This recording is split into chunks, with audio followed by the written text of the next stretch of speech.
নমস্কার বন্ধুরা। তো আজকে দেখুন আমার রান্নার অনেক রেসিপি আছে, আপনারা দেখতে থাকুন। তো আজকে মাংস দিয়া বাঁশকৌল দিয়া রান্না করতে আসি। তো সব মশলা রেডি কইরা ধুইয়া টুইয়া সব কিছু মানে আপনারা শর্টকাটে দেখাইতে আসি, সব কিছু রেডি রাখলাম। তো এখন বাঁশকৌলটা সিদ্ধ করতে আসি, সব শর্টকাটে দেখাইতে আসি। তো আমার বাঁশকৌল সিদ্ধ হইয়া গেছে। তো বাঁশকৌলটা এখন আলু আর বাঁশকৌলটা ভাজতে আছি, সঙ্গে একটা আলু দিছি। তো আমার বাঁশকৌল ভাজা হয়ে গেছে। তো এখন কড়াইয়ের মধ্যে তেল দিলাম, তেল দিয়া তেজপাতা, পেঁয়াজ, দারচিনি, এলাচি সব কিছু দিয়া সোমবারে দিলাম।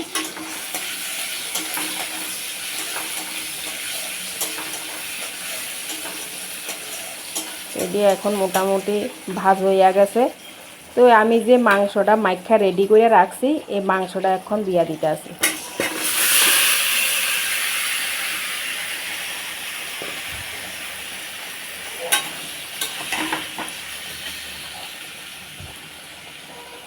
তো আমার মোটামুটি মাংসটা কষানি হয়ে গেছে গা। এখন বাঁশকৌল ভাজা বাঁশকৌল দিয়ে দিতে আসি। তো আপনারা এইভাবে রান্না করেন কি না জানি না, তা আমি আমার মতো রান্না করতে আসি, কিন্তু খাইতে কিন্তু খুবই টেস্ট। তো আমার গরম জল করে রাখছি, এখন গরম জলটা দিতে আসি।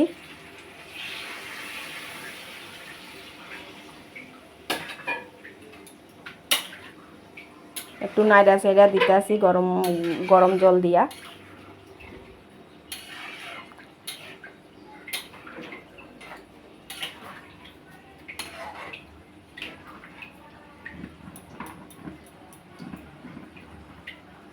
তো দেখুন বন্ধুরা, আমার মাংসটা মোটামুটি শুকাইয়া গেছে। তো এখন গরম মশলা দিয়া দিতে আসি। এখন গরম মশলা দিয়া একটু নাইড়া সাইড়া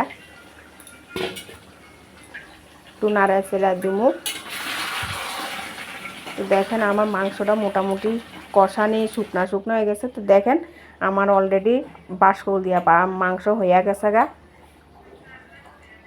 খুব সুন্দর হয়েছে কালারটা, খাইতেও খুব টেস্ট লাগে। আপনারা খাইবেন রান্না কইরা, একদিন খাইয়া দেখেন যারা যারা খাইছেন না। তারপর হলো লতি দিয়া, শুটকি দিয়া, কাঁঠালে বিচি দিয়া। তো দেখেন আমি সব কিছু রেডি কইরা ধুইয়া টুইয়া সব কিছু রাখছি। তো আপনারা দেখাইছি কাঁঠালে বিচি রাখছি, মশলা এটার মধ্যে রসুন, পেঁয়াজ, কাঁচা লঙ্কা সব রেডি করে রাখছি। শুটকি মুটকি আর পেঁয়াজ কুচা টুচা সব রেডি করে রাখছি, মানে একদম শর্টকাটে। তো এখন লতিটা আমার সিদ্ধ হয়েছে, সিদ্ধ বয়াইছি।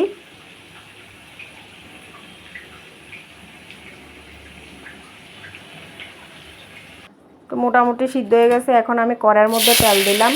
তো এই তেল দিয়ে আমি পেঁয়াজ কুচাইনাটা দিলাম, যদি আগের আপনারা দেখাইছি। এই যে শুটকি দিতে আসি, এটি একটু ভাজা টাজা একটু লাল লাল করে, এরপরে যে একটু ভাজা হয়ে গেছে গা আমার। তো আমার যে রসুন, কাঁচা লঙ্কা বাটা, একটু পেঁয়াজ বাটা এটাও দিয়া দিতে আসি। এটা একটু ভাজা নেবো।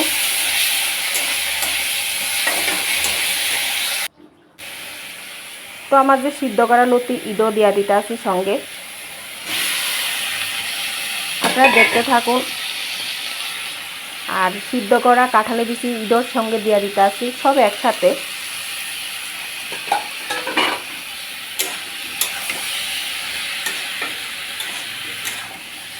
তো আমার এটার মধ্যে বাইরের মধ্যে আমি হলুদের গুঁড়া, মরিচের গুঁড়া, লবণ সব মিশিয়ে নিয়েছি। এটা এখন সবজিটার সাথে দিয়া দিতে আসি। তো এখন দিয়া এটা নাইড়া সাইড়া দিয়া আমি এটারে আর একটু শুকায় দেখেন আমার এই হলো কাঁঠালে বিচি দিয়া লতি দিয়া। তো শুকনো হয়েছে। তো ভিডিওটি বন্ধুরা কেমন লাগলো খাওয়ানোর রেসিপিটি কমেন্ট করবেন।